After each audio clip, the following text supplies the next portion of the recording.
With Russ Evans, this is Shannon Nordstrom, thanking you for tuning in to the Nordstrom's Under the Hood show. Have a great day, and remember, PTLA. The opinions heard on this program, based on the many years of experience of Russ and Shannon, are offered for entertainment value only and as a guide to your repair needs. No claim to repair or cause is given or implied. Always consult with your own certified technician and follow all safety procedures before attempting any repair. To be a part of the show, call 866-594-4150. Under the Hood is produced by Prairie House Productions. All content is the property of Nordstrom's Automotive Incorporated and may not be used without our permission. Copyright Nordstrom's Automotive, Inc.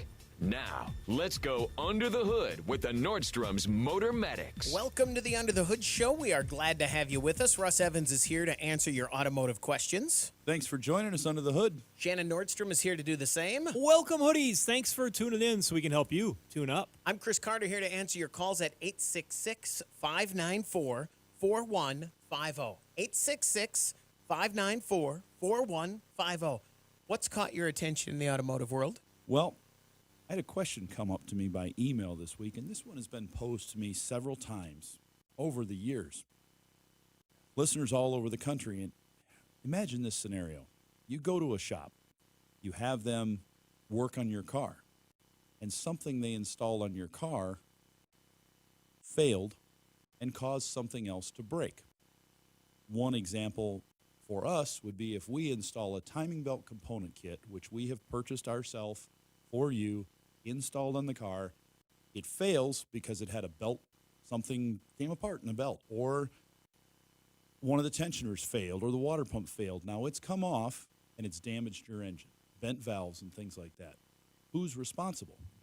Well, the belt manufacturer will gladly give you a new belt. Here's a belt. They won't refund your money, but they'll give you a new belt. Sure. They won't cover any damage to the engine, and that's spelled out clearly in the paperwork you get with the component parts. So the shop understands that.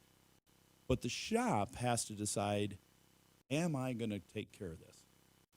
Now, legally, the part that they used, they know should have been a good name brand part, and it shouldn't fail.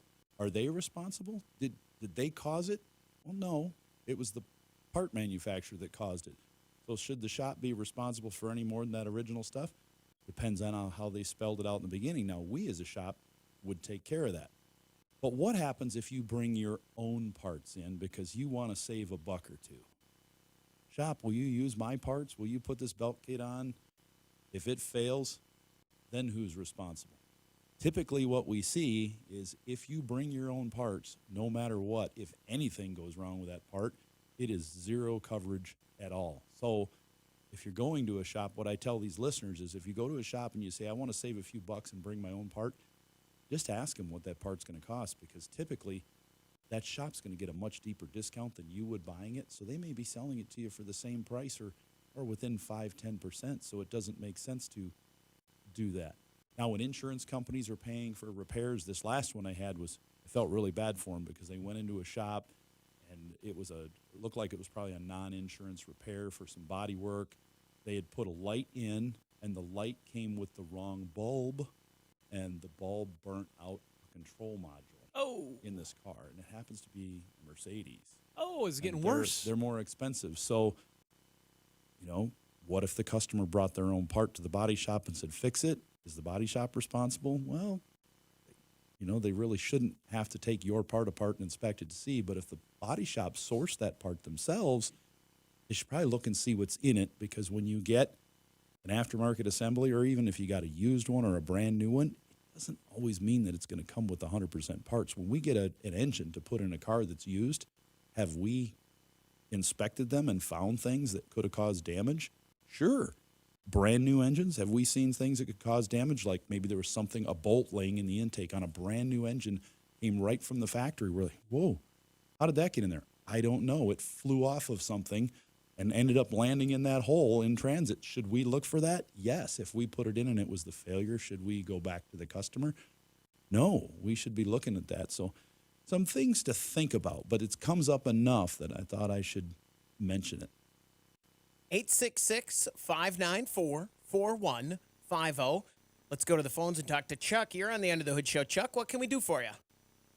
Well, I have a 1997 Lincoln Signature, and I've had it for about 7 or 8 years. It's fairly low mileage. It's just over 100,000 miles. And I took it in to have, and I was getting from 23 to 25 miles per gallon out on the road gas mileage. And I put a new fuel pump in, and all of a sudden I cannot get over 14 to 15 miles per gallon. And driving it That's much a dramatic more sensible. difference. Yes, it is. And that's 1/3 less. And I'm wondering if you have any ideas what could cause that.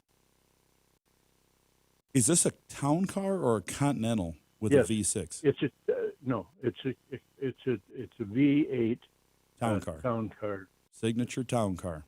Okay. Mm-hmm.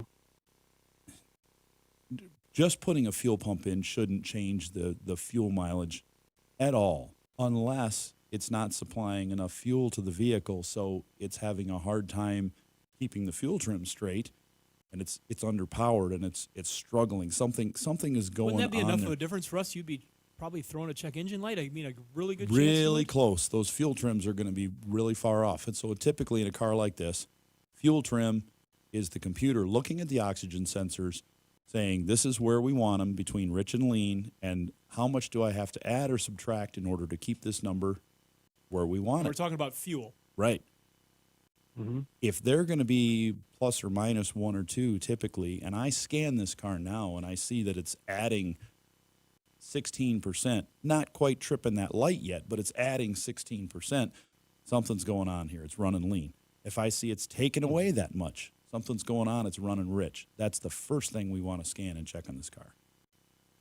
Mm-hmm. Has anything more been done since the fuel pump to investigate this, or you're just kind of at the point now where you're sour and you got to figure it out? Well, it was done nearly 6 months ago, and I'm not driving it as much. It's a spare car, and as I used to. But I've gone back to the dealer that put in it was the Ford garage that put in the fuel pump, and I says, "What's going on here?" I says, you need new wires, you need new spark plugs, you need this done, you need that done. And I mean, I can't understand how putting in a fuel pump alone could just automatically, right now, take my mileage down more than a third. When a fuel pump is replaced on a car like this, and I've done many of them over the years, the fuel filter is going to get replaced as well. The only thing I can think of that could have been a pretty quick change is if that fuel filter was very old on this car and your pump failed and they decided, let's put the pump on and the filter, which is standard procedure on this, and possibly something got into the fuel system, a little bit of dirt or something. Not normal, but it could happen if it was very, very clogged, and that could have clogged up an injector, causing that engine to run a little weaker than normal. So maybe you have one injector that's keeping that thing maybe running a little rough, and they're saying, well, this thing runs a little rough, you're going to need some spark plugs and wires and things like that. That could cause an immediate change. So that's something to look at. You may want to have an independent shop take a peek at it. Somebody else you trust, ask around, ask your friends, ask an auto parts store who they trust in their area, who they know has a good reputation, because they're selling them lots of parts every day typically. And see if you could go there, because you've already asked and got an answer from one location. Try something a little different at an independent shop and see what they give you. And what the dealer's saying might very well be true. Right. And but you got to give yourself confidence. And that's the first thing they're like, well, this thing is doing this. I mean, let's fix that first. So I got to ask you, don't take this as an assault on your awareness of how your vehicle runs, because you know your vehicle better than anybody. What are you measuring the fuel economy by? What's your indicator? Well, there is a device that figures the mileage for me and puts it on the thing. But I'm also doing it station to station. I mean, from fill to fill, and I come up with the same numbers that they are showing me. Okay, I just want to make sure that you are doing it with an accurate measure, because you do see every once in a while in the seasons or how the car was driven, you can see a dramatic difference on that electronic number. Or a vacuum leak will do that too. Yeah. So I just want to make sure. But if you're doing it station to station, you know what you're doing. I just want to make sure. Chuck, good luck. Hope you get that sorted out. That's plenty of difference there. You don't want that.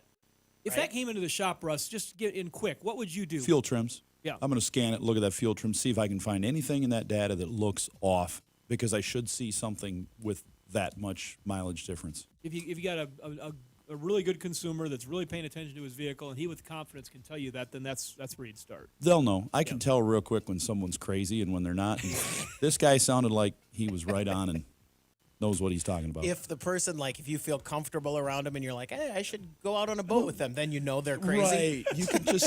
You can just tell sometimes people are just way out You there. seem like a long lost relative to me. You must be crazy.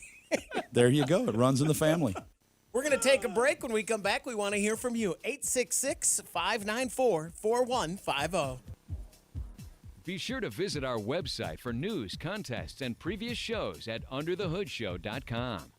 Welcome back, everybody. It's time to get back under the hood with the Motor Medics.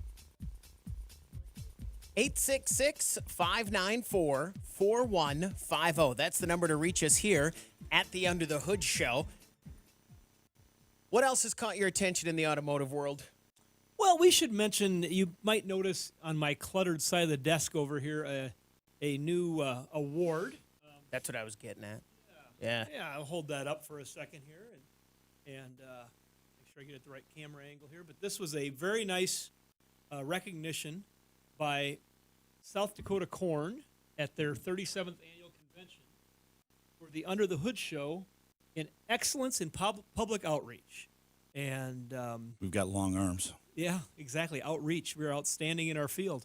But they recognized us because for a lot of years you may have heard us talk about corn ethanol, bioethanol. It's a lot of people want to call it now, but we've talked about it a lot because it's something that is in our area, and we've learned about it young. I mean, we learned about it. Chris, you were involved in efforts from the very beginning as you worked on the radio, educating and learning, interviewing people about it. Russ has been involved as a technician going clear back to 1990 Plymouth Acclaims and Dodge Spirits, some of the earlier Tauruses and stuff that had the flex fuel corn symbol on the fenders. And our state government and our neighboring states have done a lot of testing with fleets. And at the end of the day, our best experience is our own hands-on, what we've witnessed on the vehicles. Plenty of people want to get into the politics of it, but what we want to get into is, what's this show about? It's about our listeners, our hoodies, and their vehicles. And so we talk about how we see it affect the vehicles, which is we have not seen any damage ever done to a car. Of course, we've seen people put the misfueling. People have misfueled for years. They've misfueled with diesel instead of gas. They've misfueled with, E85 instead of straight unleaded. And those are just issues that got to get figured out because you misfueled. Some can be worse than others. But we have never had a vehicle or an insurance claim on a vehicle because someone used an ethanol fuel. And we see the benefits of it. We see how clean the fuel systems are, and the injectors, and we just see a lot of good things that come from the product. And so we've talked about it a lot for years, and it was a total surprise to us when they called us. Actually, emailed Russ and got a hold of him, and we were able to be at their banquet and accept this award, and it was really fun. It was a fun night. They had one of our local originals, Chad Greenway, was the keynote speaker. And so it was fun to listen to Chad talk about his football career of former Pro Bowler that came from small-town 9-man football, Parkston, South Dakota. It was fun to listen to him, and it was a good night. And we appreciate and thank those folks for recognizing us, and we'll just continue to do what we do best, and that's to tell the truth. And luckily, he had no obligations with his former team that weekend. Chad did get up in the beginning of his presentation. He said, who's in charge of the schedule here? Why are we doing this during the divisional round of the NFL playoffs? I wonder what he would have done had the Vikings prevailed and made it to the next round. Right. I know what I would have done. I would not have been at that banquet. Yeah. 866-594-4150. Let's go to Nebraska and talk to Roy. You're on the Under the Hood Show. Roy, what can we do for you? I on? Yep, you're bet. Go ahead, Roy. Okay. I got a 2013 F150 with a 5.0 motor in it. And the ticking typewriter noise in there, can you tell me what that is? Well, Russ, I see you getting ready to talk Kind of. on this radio. There's a couple different things that cause a ticking typewriter noise, so we got to ask you a couple more questions. One's good or one's Ah, bad. None of them are great. for One's your pocket. bad, one's not No, they're all as bad. They're all kind of expensive. Does it get quieter as you drive it, as it warms up? Don't hear it when I'm driving down the road. When it's idling, you hear it. All right. Well, Let me reinforce Russ's question. When it's idling and it gets warm, and you've been driving the truck and you get out after you've been driving for 20 minutes, and it idles then, is it still the same noise as when it starts up in Is the it morning? different at the first stop sign Yeah. than it is at the 20th stop Yeah. sign? Right at first, when you start it up, you don't hear it till it gets good and warm. That's just the opposite of that's what we the want. bad one. Yeah. Yeah. So I was hoping you'd say just the opposite. Yeah. But has it done this since you've owned it new, or Yes. did you not buy it? Yes. I bought it brand new, and it's done it since it's been new, and I've had Now we some got to get into Ford degree garage. of noise. Probably not to worry about it. It's fine. It's probably the injection system, and that would be normal for it to do that. I actually had a customer come into my shop yesterday. They wanted me to listen to their vehicle. Same vehicle, same engine, 5.0. They said, it makes this noise. What is it? Two noises he had. One was a rattle in the exhaust shield that was something new, but he said, it's got this other noise too. I said, well, that other noise you're hearing is the injection system. It is normal. You won't hear it going down the road because there's more ambient noise around you. But when you're stopped, you can really tune into it, and you'll hear that click, click, click, click, click, click, click. That is a. Yep, It's I got a stethoscope, and on the passenger side, the two middle cylinders, or two middle right. injectors on a rail is the ones that click the most. Yeah, and they'll click for at different rates as far as the sound level, because the rate of sound level, because of how clean they are. The fuels get into those things. The ones that are direct injected, you will get issues with carbon buildup and things on them, and that can be helped by cleaning out that fuel system. But if it's exactly the same as when it was new, then nothing's changed, and cleaning the system won't help. But if it has progressed and changed, using a product like Berryman's B12 Chem Tool in the fuel tank will help clean out that fuel system. And it's good. It's important. With direct injected engines, they get carbon buildup in the top, and the injectors can fail after a number of trips like that. So if there's been no change, you're fine. But it's a good way to prevent problems, to keep the system clean. Also, we talk about ethanol fuel and keeping those injectors clean and things like that, and top-tier gasoline and all that. So you got a combination. But the Berryman B12 Chem Tool in the fuel tank, very important way to keep that direct injected system. Well, we're going to clean. want to make sure also, though, just to, we're doing this over the radio. Yeah. So if you are telling us that what you hear you think is dramatically different than another one that's the same thing, then there's some things in the top end you might look at. But you sound like you're kind of zoning in on these fuel injectors too, Since it based was on your new. comments. But I know that I've had some vehicles that the fuel injection system is noisier than others, and it's something that I wasn't aware of on this one vehicle, and I'm like, gosh, that's kind of loud. And then as I listened to others, I heard varying degrees of noise of the the clatter-tat-tats from the injectors. But if it's beyond that, though, then you get into, all right, do I got something going on with a lifter, or is there something going on with a follower or a cam or that I have sort a of question thing? that might be coincidental. Roy, if it's been doing it since you've owned it, why are you calling now? What makes you want to? Because I've been in 2 or 3 Ford garages, and I think Ford knows what it is, but they say there's nothing wrong. Which is basically what you said, Russ. Kinda. It might be just not planned. Well- let's be clear. They didn't plan this. Yeah, they're car not all on the phone with each other. Hey, Roy's coming over in a half Well, hour. and I Let's mean get our that- story straight. And the engineer who made it didn't plan for this, but they've found over time that it's normal. And there's a difference between it's a normal operational noise that they designed and they're comfortable because this is the way it's supposed to sound, and oh, yeah, we made it. It has a problem. We know it. Yeah, we're just not going to fix it, and we're just telling everybody it's fine. Because there's plenty of that out there, too. Yeah. And if it's just inconvenient, if it's just making the noise because of the way it was made and it's not damaging anything. How many miles you got on it, Roy? I think 57, 58,000. Okay, so like that. so low mileage. Just haven't had a lot of problems with the 5.0 related to the top end like that, with that low miles especially. Good engine. Wouldn't worry about it. I No. mean, I wouldn't worry about it. Like Russ said, there's you got these engines with you got your different types of injection. The newer engines that have the direct injection, but they all make different degrees of noise. but stay aware of the noises. The biggest thing for me is when you look at a diesel engine, how much noisier they used to be, and then how quiet they are now. The pressure. That's a change in the injection. We're going to take a break. When we come back, we want to hear from you on the Under the Hood Show. 866-594-4150. Find out how you can participate in the show by visiting underthehoodshow.com. Welcome back to the Under the Hood Show. 866-594-4150. Don't forget, if you like our Facebook page and you join the Hoodie fan club at underthehoodshow.com, you could win a hoodie.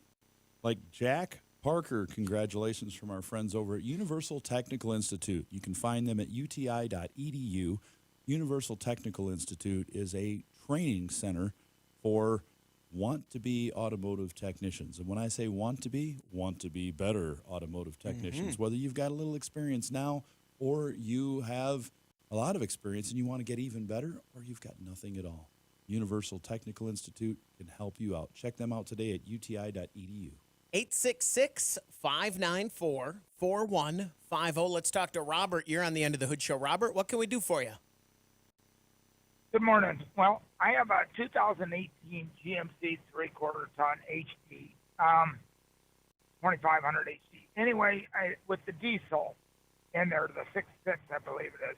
Anyway, a few weeks ago, I had a code come up telling me I was low on DEF. I filled it up. It still said I was low on DEF. I only had 100 miles to go before it derate. So I took it to a mechanic. He said he checked everything out. Everything pointed toward the DEF pumps and stuff in the tank and everything. So very expensive. I said, make sure he replaced it. I get these codes again. I'm getting codes of P20, P9. And this morning, again, it said I had 100 miles to derate. You got any ideas because I'm not sure he knows what he's looking for. You got any ideas what it might be? Because he's saying something checks out and it don't check out. I know exactly what he's saying. These trucks have had a history of problems with the diesel exhaust fluid injection system. Some, when they were brand new, went back in within a few miles. My Shannon's sister Yvette had one that she had problems with right away. Frustrating. But once it's repaired and they've done the software updates and done the pump updates and things back in 18, that part should be fixed. But yes, you can have another problem. And the problems can range from, we've got contaminated DEF fluid. So we've got freeze-ups in the system and things causing it to fail and not work properly. That's on the easy side. Above that, we replaced the whole module assembly, which is the pump and the heater and everything all together, because we have so many problems with any of those individually. You just replace the whole unit, and you're usually good if it's in the tank. But even if the DEF injection system, the pump system, is producing what it should, it may not be registering. The truck may not be registering, or the computer, rather, may not know that system is working, because it is looking at the NOx sensors on the vehicle and looking at the exhaust to see what are the temperatures, what are the sensor readings. And they have had a ton of these sensors fail. And there's been quite a few of them that you cannot buy. There are a number of trucks that have been sitting not on the road because they couldn't get NOx sensors for them. So hope that that's not it. It'd be better to have a more expensive part you can replace and get it fixed than one that's a little cheaper, but we're still talking $500 to $800 that is not available. Yeah, he could have a sensor. So what he's probably doing when he says it works and then it doesn't, he's probably doing a regen on it with the vehicle parked using the scanner after it's fully warmed up and vehicle's away from it. And sometimes it'll pass, sometimes it'll fail. And if it passes, he says, okay, we're good to go. It passed. We know the pump's working. And then when it fails, he's like, I don't know what's going on because it's got a good pump. Everything's working. Take some diagnosis in a shop that's familiar with that system in order to fix it. You've already put the new pump module in there. So if they did the whole module setup, then that should be working. And they'll still have to test it because they could have got a bad new one. It's possible. Those things happen. But there are more things to that system. There's an injector up there that could be clogged. There are the sensors on the exhaust that could have failed. So, the particulate filter might have an issue going on too. So they're going to have to inspect it one thing at a time. And they do a lot of work on these systems because of all the bulletins they had at the dealership. That's a good place to go to have the work done if it's a dealership that works on a lot of these trucks. You don't want to go to a dealership that typically just works on cars only because you're a lot better off sometimes in rural areas that are 90% trucks versus 10% cars than into a big city. And I'm not talking like our big city because we're an agricultural state, but other big cities like I don't know. Most of the dealers where that they don't have do a lot of trucks, they need to have a specialist for their diesels. or four. Yeah, exactly. They're good at it. But there's usually one person that will take the crown in their shop and saying, okay, we got to get this to Bob. Bob is the one that knows these systems, and he's worked on it before. He's seen about everything that can happen. So you just got to make sure that there's good experience looking at this because it's new to a lot of people, but in the reality, it's been out there for a while now. We're talking about technology that has been out there now for 7-8 years. I mean, they started putting DEF fluid into different vehicles in 2011, 2012, 2013. Oh, and they stink. And so there is a lot of when they're sitting there reading. a lot of knowledge has been gained in a short period of time, but there's a lot of people that just haven't had Sure. the different Volume, experiences to make the judgment calls. So, and there's component failures. I know this from talking to people in the parts industry. There are components that fail. As there's one particular model that I know that they stock a ton of brand new complete tanks with pumps. It's not this one because they have so many failures coming right out of the factory in short order, and that you can't get enough of the parts. And so they're trying to get as many as they can in this area because they know that they have problems. So it's not a foolproof system. And if we get time later, I got a little information about the new emission standards. I don't know how far down it's going to go into the light truck fleet, but they're going to raise that bar even further. And We don't even have time for you to say if we have time. I know That's how busy we are right now. I know. So Just I'll raise the stop. shipping costs. Yeah.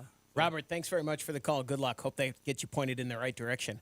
866-594-4150. Let's talk to Josh. You're on the end of the Hood Show. Josh, what can we do for you? Hey, good morning, guys. Hey, I love your show, and I think you guys are ready for a real problem, like a real big truck. I'm ready. I've got a 2014 Freightliner Cascadia. About 6 to 8 months ago, my speedometer quit working. So I did the traditional stuff, changed the sending unit, even tried changing the head up there on the dash, and it's just unplugged one in and put another one in. Checked wiring out, spent about almost $2,000 at Freightliner having them diagnose it. They just finally said it's probably in the computer, which I then took to a small shop, and he had to use ECM, and he reprogrammed it, and that's how it fixed my speedometer. But what happened was just last week it quit again, and I did the traditional stuff again, and it quit. Nothing fixed it. Why would it burn out the ECMs? Have you guys ever heard of that? Yeah, I've actually had a few people write into the show, which leads me to believe there's got to be 100 more that aren't writing in, which is typical the way radio shows go. We kind of judge things by that. But I've seen a lot of ECM failures on those trucks, and more than just the speedometer. I've seen them no starts. I've seen speedometers. I've seen ABS issues, communication issues. So if you took out an ECM and put a used ECM in and it worked for a little while and then quit, it's very possible that it quit again because the ECM's out. So your speed signal goes into the ECM where it's handling. It's kind of like the hub that you've got like in your house for a computer and different devices, and it's sending out your speed signal to your ABS, to your dash, anything that needs a speed sensor in order to operate. Even the airbags in a lot of cases have a speed signal input to them. Radios, shifters control for in the interlocks, all this stuff. So, your transmission, all that's relying on that. So that engine computer wants to read that so it can set codes. It's very likely you've got a problem there. And what we do is we plug a scanner into it, we drive it, and if the scanner reads speed, we know that the speed signal is good from the axle up to the, from the drive line up to the computer, and it's good. We're reading the speed. That's one of the first things they should have been able to tell you with confidence when you had your first failure. Say, hey, let's hook a computer up to it. It may not be the computer you have at your shop, but it's the computer that they have. And look and see, okay, we've got a speed signal here. It's creating a speed signal. But nothing else is reading a speed signal. The transmission says, nope, no speed signal, nothing at the ABS, nothing at the... So then we look, is the wiring attached to the computer? Yes, it is. Then we know the computer's bad. We've got in, but no out. If there's nothing coming in, either the computer can't read it and it's failed, or that signal coming in, it's got a broken wire or a problem with the sensor itself. Some of those wires use specific shielding, and if you've ever had aftermarket accessories put in, we've seen before where it can affect things that are originally equipment laid out in just a certain way. I'm going to guess your truck's pretty stock, Josh. But I mean, those are just different type of things for other listeners out there that may be paying attention. You do want to look. Is there anything else plugged into that could potentially cause a problem? Has anything been added to the system? Those sort of things. Any delete would a deletion cause anything like that? Deleting the Nothing. the Just def- we got We know you. what you mean. No. We know nothing. No, there's nothing that could affect your speedometer on your in engine. that setup. Nope. Unless when they were tuning the ECM, They turned it off. something happened. But that would be... And You there would wouldn't know have that worked for a immediately while. because you would it would have happened drive right in. after that Yep. event. Right. You'd drive in, the speedometer would be working, you'd have it deleted, you'd drive out, and it was not working. Then you'd Right. know that their program overlaid something wrong. Josh, good luck. Thanks very much for the call. We've been told. So you got to go back. You got to go back to that first step first to make sure that speed sensor's getting there. Yeah, and Russ hit it on the head. I mean, these guys that are in the trucking world, there are so many technicians across the country that are huddled in different truck shops, and then you've got a huge community of people that are out there on the road communicating. It's hard to believe that if this is not a common problem, it's just hard to believe you wouldn't be able to find the knowledge quickly in that community. Because our trucking community that listens to the show, there's some great people. They love talking. They've got time on their hands when they're in between their stops and on their load, and they communicate about anything and everything. Mm-hmm. And if something's broke, you're going to hear about it. Well, this Freightliner, they're reaching out to us and me here because a lot of the people using this chassis have towing vehicles. They're car haulers. They're got a car carrier on the back of it, like a motorhome chassis and things like that they've been using with this setup. So we're getting those kind of listeners, race car haulers and things like that. So it's definitely an issue we've seen. Josh, thanks very much for the call. Good luck. 866-594-4150. Let's go to Florida and talk to Brandon. You're on the Under the Hood Show. Brandon, what can we do for you? Hey, good morning, y'all. I have this 2001 Ford Explorer Sport Trac. The body's got about 260,000 miles. The motor's been changed out recently here in a month. It has 137 from an 07 Mustang. I was wondering, do you think it's worth keeping that truck due to its popular timing chain failures and all that? Going to just back up a little bit. So you're in Florida, it looks like? Yes. And V6, V8? What? well, if you switch it out from a Mustang, you almost had to be a V8. V6, the 4.0s. Oh, okay. All right. okay. Yeah, I got you. So the body, though, is probably, you still could be close to salt. The body's in excellent shape. Yes. Hard to replace that vehicle with anything that's affordable. And there's Yeah, definitely is. not as many timing chain issues on those in warmer climates than we have in our climate. I've got a lot of friends that are in warmer areas where it doesn't get cold as long.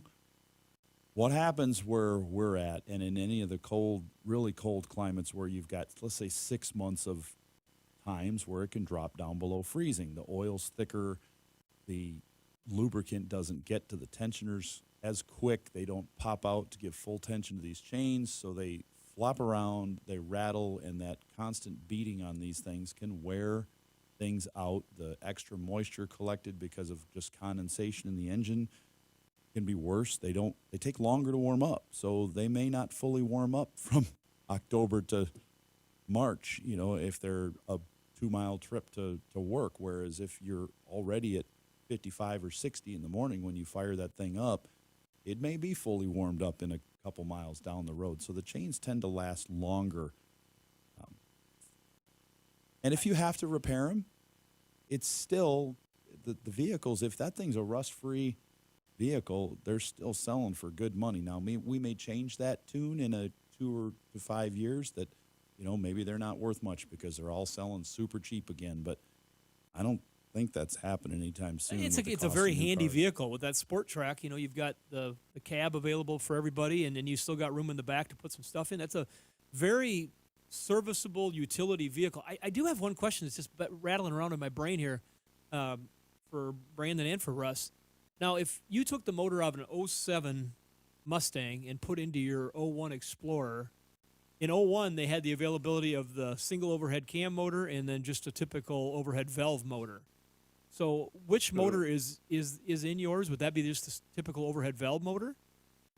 The single overhead cams on both of them. Okay. The only thing I had to change over was the exhaust manifolds and the valve cover and the intake accessories. It's just it's hitting my radar that you can do that interchange, because our interchange manuals do not suggest that interchange because they get more complicated, but you would think they'd be a similar engine. And that's just interesting to me because, the early Sport Tracs and the Explorers, that was a very high-demand engine in my industry, in the parts industry. They've peaked and they've never really dropped down for the demand because it was used in a lot of those different vehicles. But I just didn't realize that they had carried that same motor yet clear into that Mustang that new. And it caught me. That's why I had to ask. Brandon, thanks very much for the call. Good luck. We're going to take a break. When we come back, we want to hear from you. 866-594-4150. 866-594-4150. That's the number to reach us here at the Under the Hood Show. Let's talk to Irene. You're on the Under the Hood Show, Irene. What can we do for you? Hey, guys. Thanks for taking my call. I have a Jeep Wrangler right-hand drive, and I would like to know how to not break a front differential. Already did it once, been there, done that. It's kind of a spendy proposition. Ow. Do you have any idea how I... Well, right-hand drive means that you're doing a mail route, and I would probably Don't say presume. I'm presuming. Okay. Am I right? No, I live in England. Yeah, you're presuming. Okay, so whoever the mailbox... 135 miles a day right over the river from you. Okay, so whoever has the mailbox that requires you to go off-roading, climbing cliffs, and doing it, just stop going to that place. Tell somebody else to Tell them take to get that a box. mailbox. That would be the first step. So you've got a pretty traditional route, and you've broken a front differential? Yep. When you say broken, are we talking physically broken the housing, or are Gears. we talking about internal Stopped working. gears? Took all the teeth off the gears. That's a defect in the part. That's I think so. Is there in your mail forums for mail people? Is there folks having these problems regularly? Because we get an occasional demand, but not a big demand. Yeah, we sell these parts, and Yeah. we're not getting. We've never had anybody call us and ask for a front. We've diff sold a noise. few, but nothing. Usually, the ones we sell are because there was an Yeah. accident and they've gotten bent. Yep. Is typically what It we was, sell. yeah, it was $4,000 on a 2-week wait. How are your to get one. tires? When this happened, were your tires Yeah, brand new. okay? Brand new. I mean, like a week old, brand new. Had they Okay. been brand new before that? Yeah, when Or they or wore wear down out quite a bit. before that, okay. was one end wore out more than the No. other? Okay. You rotate good? Yeah. Okay. I mean, that's I important for mean, anybody this is listening. my to the Ford. livelihood. Yep. Sure. No. I get it. I'm guessing you are way more in tune in this vehicle than I am with mine. We say these things for other hoodies out there too, because with any four-wheel drive vehicle, it is important that you keep your tires rotated and keep those tread depths very similar in all four corners, because you can cause binding in the drivetrain of these things if you let one end wear out more than the other, or put in an odd tire because you had a flat or that sort of thing and drive it for too long. Or if you drive it with it locked in four-wheel drive on hard pavement, that's really tough on them. Okay. But you got to remember this is a Jeep. And Jeeps typically, so you'll see this same Jeep driving around. It's the same axle you have with the person who's got 40-inch tires on their Jeep, and they're off-road with it, and they're climbing around, and they're putting a lot of torque on it, which is probably 10 times the torque applied than you have. Well, I guess one thing I want to throw in, Russ, is I think I know this, and if I'm wrong, Jeep people are going to just jump all over me, but the lighter duty Dana axle that is standard in most of the Jeeps is the same one that I believe that they convert for the right-hand drive. I don't think It's that gonna the be a Dana light. 44 axle, the heavier axle that they put in the Rubicons and those models, I don't know that that's available in a right-hand drive. So you do see a lot of people that have got lifted Jeeps and they put things. I mean, we had a 2017 Wrangler and it had the lighter duty axle in it, and we put 35s on it. And you get to a certain point where you're putting a lot of stress on an axle that wasn't designed for that. I'm talking about this in general. This has nothing to do with Irene right now. But I think the only thing that you can do is lube and fluid, make sure it's correct. Make sure to disengage four-wheel-drive if the situation doesn't warrant it. If you've been snow-covered and slippery for 3 months, it's pretty easy to forget for anybody that you've been in four-wheel drive now for 3 months. And then all of a sudden, but you usually notice it right away when you get on dry pavement, because you do start to feel that binding. But that's hard on drivetrain components. Okay, so on a gravel road, it's slippery. I pull onto the highway and I'm going 10 miles an hour. I can just flip it out of four-wheel drive. Yep. Those are designed to switch on the fly. And, you don't want to get crazy about it. But if you know that you're driving on a lot of surfaces that are not slippery, you need to start making that switch. But if you're predominantly slippery, I wouldn't change it either. I'd leave it in the four-wheel drive. You'll feel it. So you've felt it before where you're on dry ground and you start to make a turn. If it's doing that, you need to turn that off. Now, is this a Rubicon four-door right-hand drive postal Jeep or not? Because we have a customer who now has a Honda, and her last Jeep was a Rubicon four-door right-hand. So I didn't see that. is yours plain? Is yours a base model Jeep, or does it say Rubicon on it? Jeep Wrangler. It's a Wrangler. Okay, so Wrangler. that's going to be the light duty then. So, Shannon, you turn that off. If you think you're going to be in a spot where it's going to give you a little bind, just turn it off, because you're getting a lot of miles on that thing, and it should last. Because we do have postal customers that have 250,000 on a Never a had a 17. problem with the front differential. No problem, and those maybe were a ball definitely joint here or lightness. there or something like that. Yeah, Or maybe an axle joint on one of the CV axles or something. They're but pretty that's common strong. on any vehicle. Irene, thanks very much for the call. Good luck. So it's not a problem that you're Shouldn't super be. aware of. So Shouldn't be, unless there's something wrong with the vehicle from an Don't accident want her to that spend hasn't been another repaired correctly. $4,000. No. Right. Yeah, they're expensive. Those front axles are crazy expensive.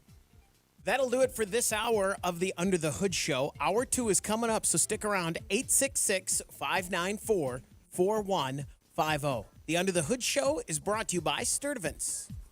How are you today? Fantastic.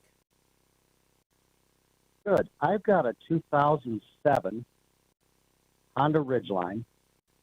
Got about 176 thou on it. I've got a misfire, random misfire code.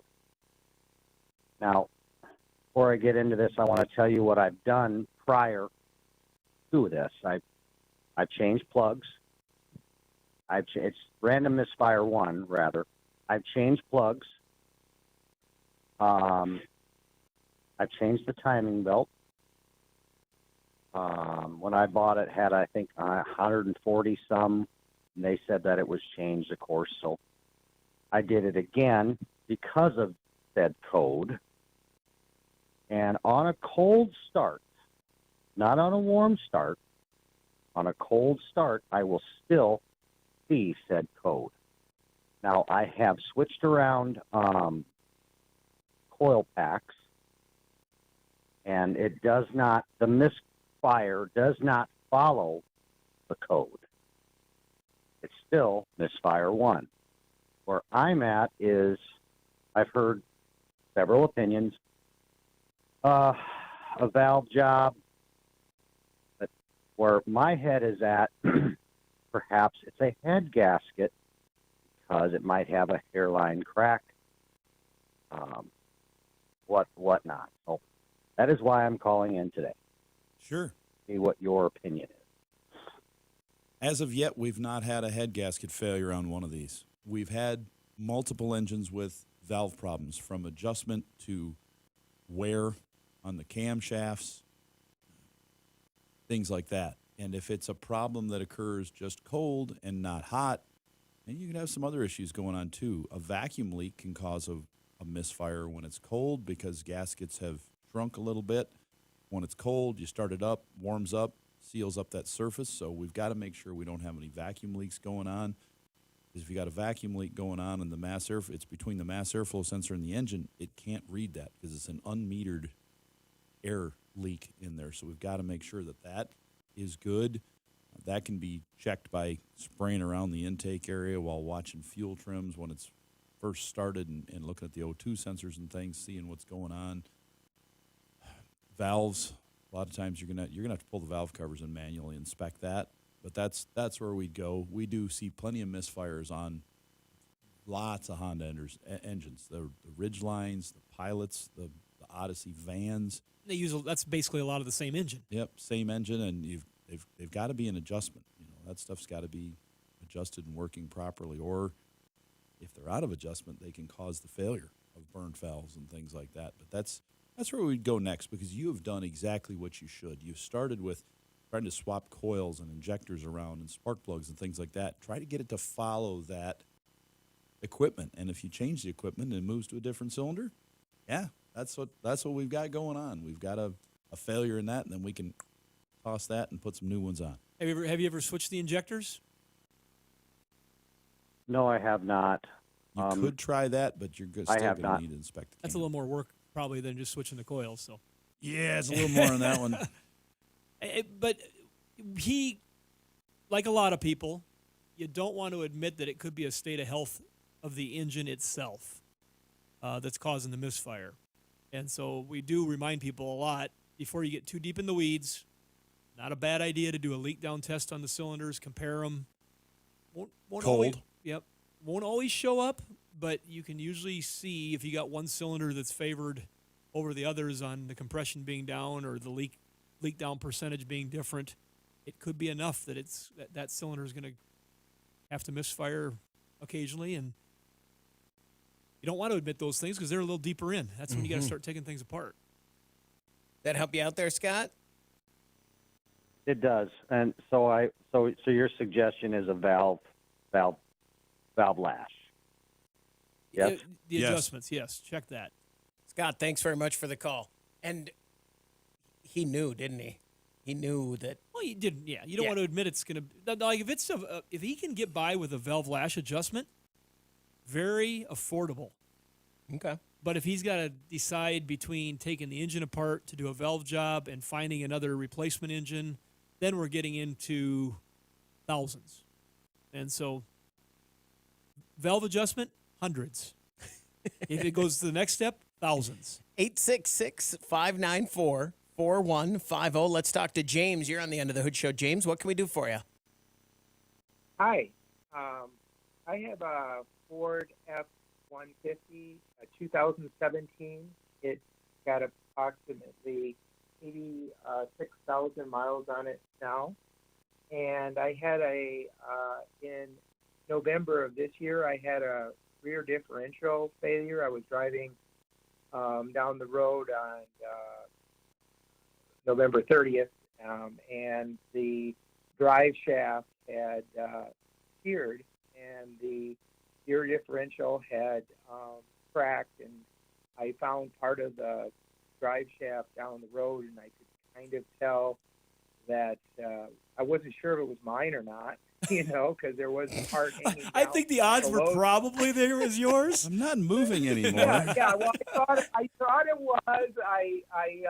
I looked under and I saw like what looked like a drive shaft, but it was just the insulation around it, I believe. Yeah. That was hanging down. So then I looked down and I saw another, what looked to be the part of the drive shaft. So I did follow a fluid trail back, and that kind of confirmed that was me. And then I touched part of it just slightly, and it was hot, so I knew that for sure. But anyways, I would have figured it out. But Let's see, which one of these 5 drive shafts laying alongside the road are mine? yeah. Okay. We used to see a lot more parts on the side of the road than today. That's true. Yeah. Keep going. Sorry, we're having some fun too here. So anyways, I got towed in, and then to the local dealer, Ford dealer, and the service advisor called me back and said, it's looking pretty ugly right now, but he thinks he knew what the problem was. He said that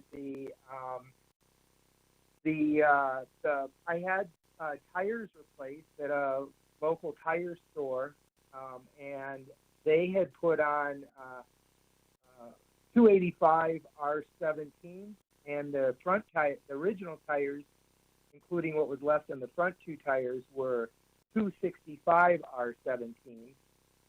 That was done in December of 2021, so it would have been a year ago.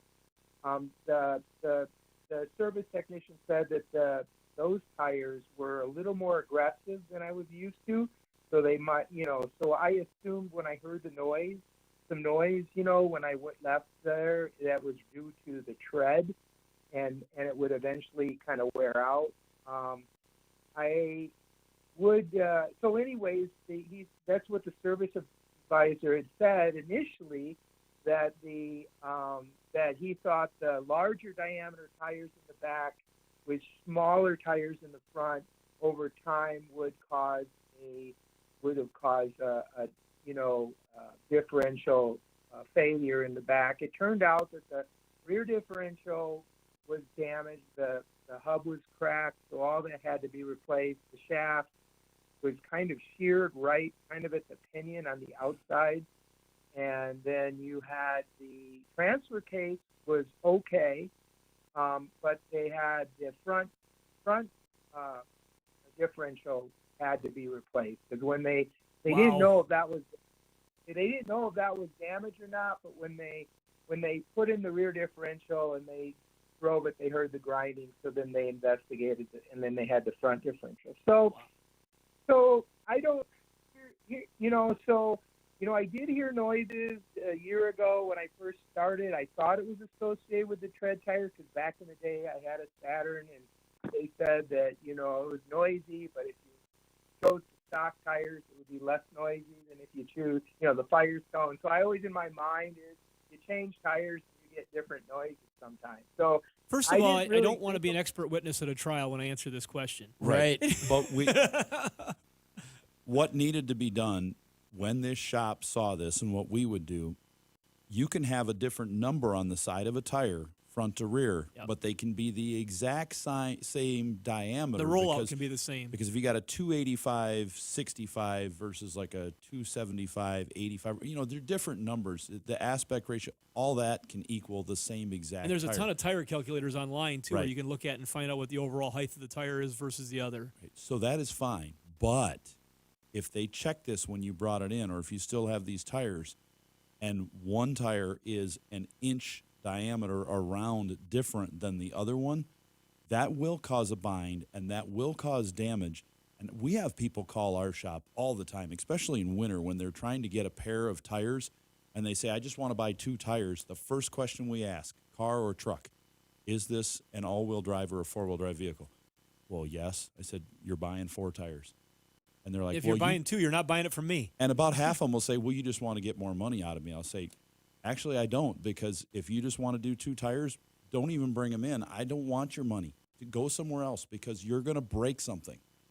And I get a lot of people that come in, they need a transfer case, and they come in and they say, yeah, I need 4 tires put on in a transfer case because I've been driving this way with 2 different size tires and I damaged it. But if a shop is dumb enough to allow a customer to do that, just they'll put on 2 of their tires and they're the wrong size, or they'll sell you 2 and not the other 2, and you have an all-wheel drive vehicle, they're going to have to assume the possibility that somebody may come back with a knock on the door and a letter saying, hey, I am not a shop. I don't understand that the wrong size tires will damage my car. How are you going to help me out with this? So How did it get to the point where that's the tires that got put on? Was it by your request, or is that what they had available?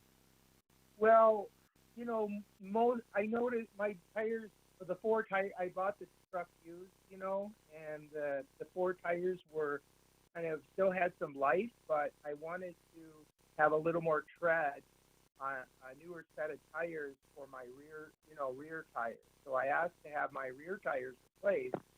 I didn't ask for the wrong size rear tires. I just, And there again, we don't know for sure that this was a rollout issue, but I say rollout. We roll the tire out. How many revolutions are they the same? Between each one. Tire height is a simple measurement. Just measure the height of the tire. But something bound that chassis up to take out both differentials. I'm amazed it didn't take the transfer case out because that's usually the weakest link. yeah. I'm surprised that something got bad enough that it got enough metal in that rear end that it locked up that rear end. Without that, If you still got all those parts, go back to the I still shop kind that of wonder if there's repaired more to it the for story, you. something that happened. But Ask them what they think, what the cause of it was. If they say it was definitely the tires and they still have those tires on hand, I would have them tell you what the difference in size is. Because if they tell you they're the same size, then you got to go look at something just else. one's more aggressive, then it has nothing to do with the tires. Tread design, simply won't be the issue. Right. It's tire size. James, thanks very much for the call. We're going to take a break. When we come back, we want to hear from you. 866-594-4150. 866-594-4150. Let's talk to Danny in Mississippi. Danny, you're on the Under the Hood Show. What can we do for you? Yes, I have a 2003 Ford F250 Diesel. It's got the 7.3-liter engine in it. It's doing something really crazy, and it's been doing this for a very, very long time.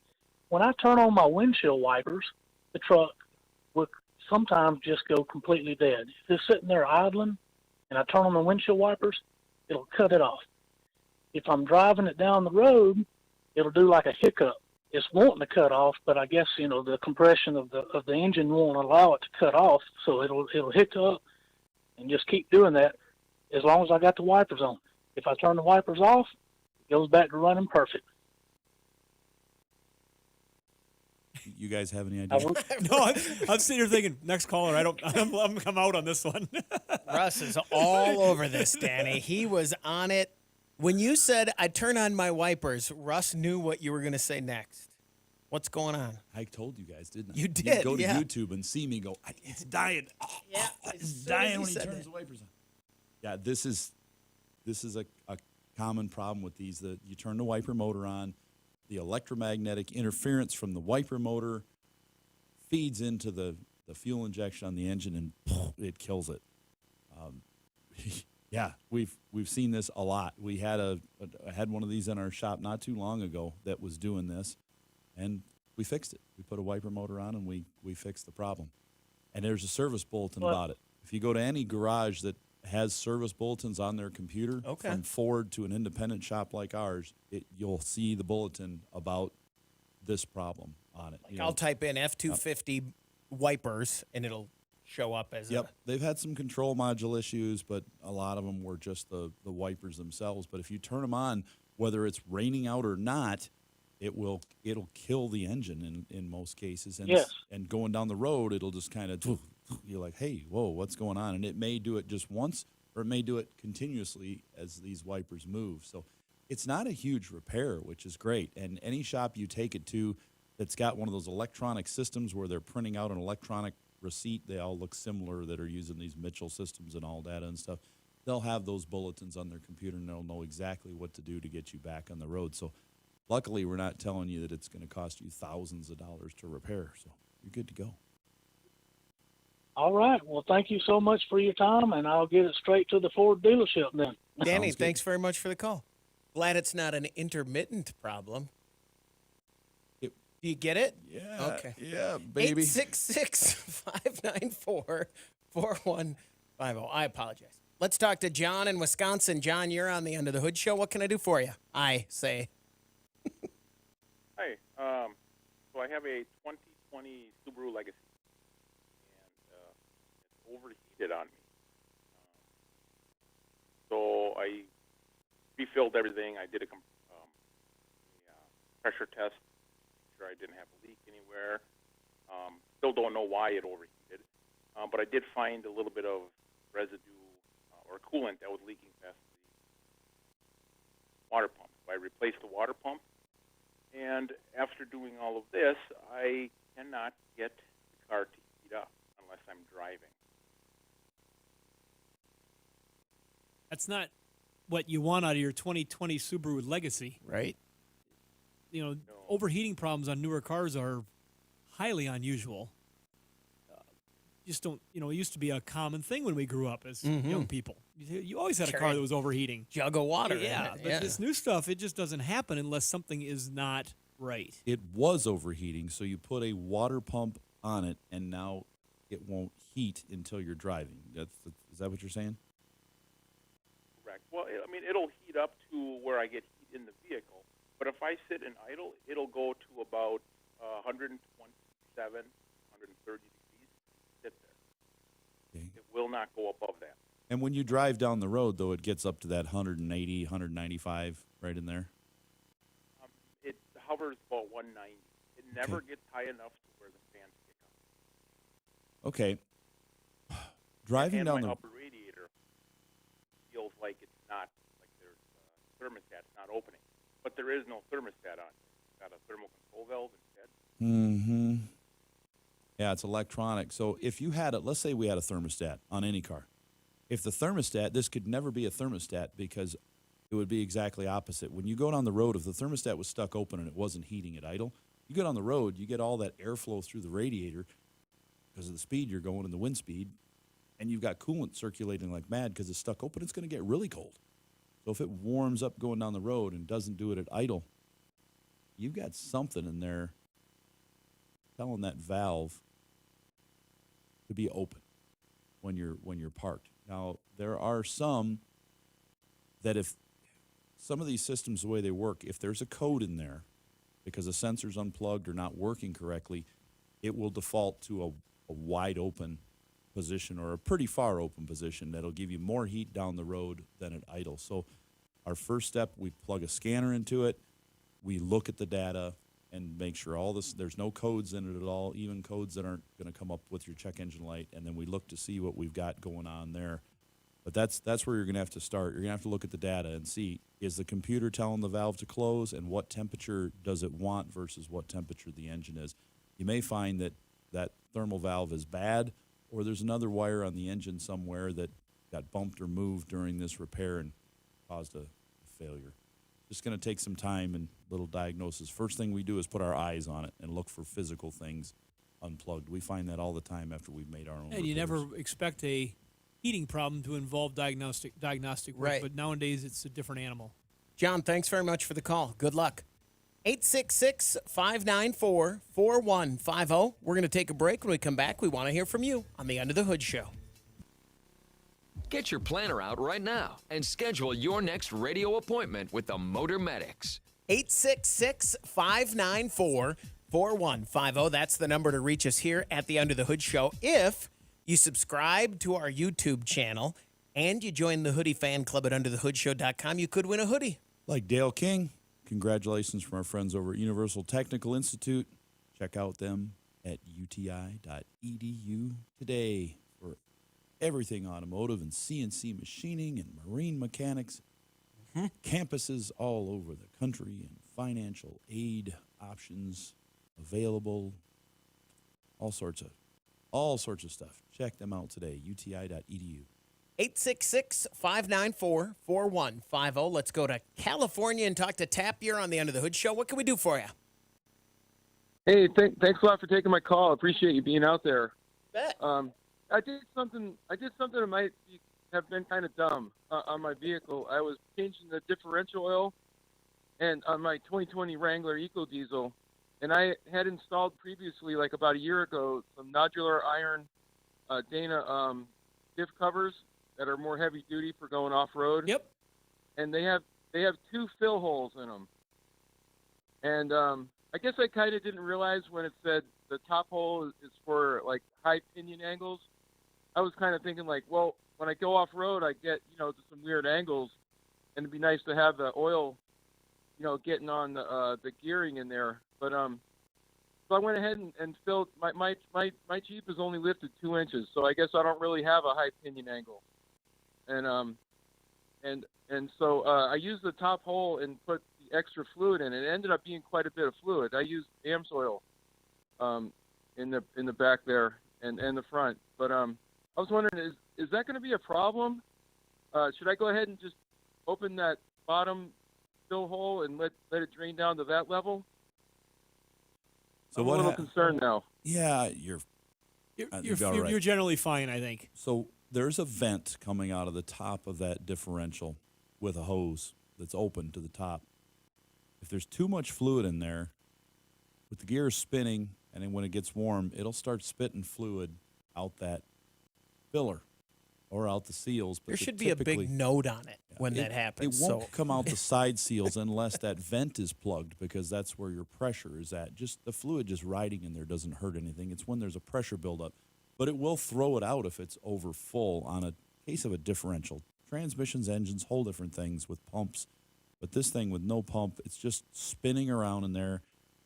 Fluid, you do need enough air gap. So a lot of these will say fill to 1/2 inch below or 1 inch below the fill level. A lot of vehicles are that way. GMs are that way on the front axles. We're for over a decade. And people would come in and want their front seals replaced. We'd replace them. Then they'd come in 6 months later and they'd complain because the differential seal we just put in was leaking again. And they say they add fluid to it all the time and it keeps leaking. And then it stops. And then they put more in it and it leaks and it stops. So our seals must be bad. And we say, who's filling this? That's why they should have the note on it. Well, Shannon. I'm going to the super quick place where they change my oil, and then they check all my fluids and top them off, and they're the ones doing it. They keep telling me it's low because it's leaking. Like, no, it's supposed to be a 1/2 inch below. They're filling it up, causing it to leak. Build pressure and push it past the seals. So we're going to put it where it belongs. Don't touch it and see if it leaks. If it doesn't leak, tell them, don't touch my rear end. Both. Leave them alone. So and what they're talking about of a pinion angle, sometimes with suspension adjustments when you go off-road, you end up pitching the axle. Well, you've jacked it up. One way or the other when it moves. And so if your pinion angle changes too much, your fluid would all run to one spot, and they want a higher volume of fluid in there in order to cover up and give a good bath to the ring gear as it's spinning through there and get that fluid thrown around properly. Yeah, so if you took like a 2-liter bottle of Pepsi, Coke, the Diet, visuals are whatever, much better on YouTube, by the way. and you've got it sitting here on the. You'd see how poor Go the back and visual watch it. is. Right. So you've got it sitting on the table level, and it's half full. Actually, pretty good. It's got like a graduated Yeah, mark it does. system on the side of it. It It's actually does. really good. It's got a time. So you drill a hole right at the water, where the water level is, that bottle half full, and you set it on the table. The water's not leaking out, but you've got 1 liter in it because it's half full. Now, if you lean it to one side, like you're jacking your truck up and you're making the pinion angle higher because you've angled it for your drive shaft. Actually better than I thought. What happens? The water's going to pour out that hole. So to keep the same amount in, you've got to drill a hole higher, which is your high mount. Your high watermark. Yeah. So, and then if you level it out, what happens there, Shannon? See, now it's full. Yep. Now it's not. Now it's full. Now it's not. If you're watching YouTube, that looks pretty Yeah, it's slick. almost like we planned that. Yeah, that is cool. Like almost like he planned to have that water bottle. Anyways, yeah. So I think you're okay. You're fine. If it's not spitting fluid out, it's just fine. You got a little extra fluid in there. That helped. So I guess I'll know if. Go ahead. Well, I guess I'll know if it's spitting out fluid if It's too full. if I'll see something dripping on the driveway or something, and then Yep. if it becomes a problem, and Yeah, it's So pretty easy. Then I guess I should, You go back there and look underneath your vehicle, and you find there'll be a little nipple sticking up out of the top of the housing Or a rubber with a hose on it. Yeah. I mean, it's just a little metal nipple with a rubber hose on it. And if you wanted to be real particular, you could pop that off and just make sure it's not wet with oil. There'll be a little bit of breathing mist in there, but you should not have fluid in there. I like to tap. You did exactly what I would do. If I were doing that job, I'd go, wow, I better use the taller one because I'm going to be cool and I'm going to go do cool stuff in this Jeep. And then a year later, I'd be like, I kind of overplanned for that one. I would also buy it that way. I would go, well, I need, like a friend of mine who said he needs four-wheel drive. He lives up in South Dakota. How's he going to get by without four-wheel drive? And I say, how many times have you used it? Well, never. Before we switch over, is Tap still on the line? Tap, you still there? yes, sir, I am. How do you like your EcoDiesel? How Yes, many? sir, I'm online. Oh, I'm a diesel fan. You know, I've been having diesel since like 1998. You know, and I had a diesel RV. I had the Volkswagen. I had a Mercedes diesel. I had a ProMaster diesel, which I got rid of in part because of something that Russ made some comments about the ProMasters being such a piece of junk that I kind of Yeah, baby. dropped back and got rid of that. But the prices were real high on the used cars, and that wasn't too bad of a deal. And that helped me get the Wrangler EcoDiesel, and then I bought another Gladiator EcoDiesel for my wife. So Fuel mileage? the original. Oh, I get my wife on the way back from Tahoe in the Gladiator. She got 28 miles a gallon, which is mostly downhill from Tahoe. That's to awesome. Jose. That's crazy. Because my Jeep. Wrangler otherwise with the V6 would run 14, 16, 17. You know, that's pretty incredible. Well, I tow an off-road trailer too, small off-road trailer, and it's I end up when I get back from my trip after everything's said and done, going off-road and driving a lot of highways, I end up around 20 miles per gallon diesel, and that's prety awesome. You know, driving into a headwind and Yeah, that is pretty awesome. the You still have to rooftop consider tent, the cost of the trailer. diesel fuel versus the unleaded fuel and all that stuff. But no, I just wondered how you liked it because I've got some friends that just bought one and they really like it. I know they can be a little expensive to work on. Obviously, when things break, they've got some, like anything, they got some spots on there that we've learned are kind of ugly as far as like the glow plugs and different things. But other than that, I think they got that motor smoothed out pretty good. Thanks for calling. I think Tap might be living the life I want, sounds like just in general. Jealous of Tap. A lot. My Jeep got 11 miles per gallon with the V8 and the 3-speed on the floor. Yeah, we're finally driving the Bronco, and right now the trip computer, I haven't done any other calculations, is showing 12, 13, 14. But Well, my wife and I both drive a little strong. And you've modified it to get A little bit. A little bit. But I mean, yeah. So I was listening to that 28, and I'm thinking, 866-594-4150. We're going to talk to Glenn in Wyoming. Glenn, you're on the End of the Hood Show. What can we do for you? Hi, guys. My wife and I love your well, my wife loves it more than I do. More than I do, but it's a good show. I do like it a lot. what's your wife's name? Marianne. Marianne, you're a good lady. Yeah, thank That's you. awesome. Thank you for putting up with Glenn. Right. Yeah, she gets thanks from a lot of people for that. I've got a 2005 Duramax Diesel 2500 with an Allison transmission. It's a four-door long bed. I don't think that makes a difference, but my understanding is that Allison transmission should never be flushed, according to literature that I've seen on the web. And I don't know, the local PMC dealer here in town or the service center doesn't seem to agree with that. He said, well, we've been flushing Allison transmission since they were invented. But I don't know why that issue was brought up on the website I looked at, but it was. If you got any comments about that or any knowledge of why that might have been a statement? Well, we've flushed quite a few of them, but I've seen quite a few where they say don't flush it.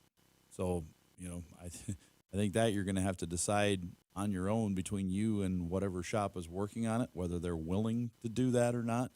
Some transmissions, they don't recommend flushing. Those are ones with different pump systems and things. CVT, the variable transmissions, a lot of those are absolutely do not flush them. They're drain and fill. A lot of the Hondas and stuff say we want you to drain it and fill it twice, and run it in between. There's different ones that have different things, and some of them they don't want you to flush it because they don't want to risk the transmission running low on fluid during the flush and causing damage inside to the valve body or disturbing dirt and things like that.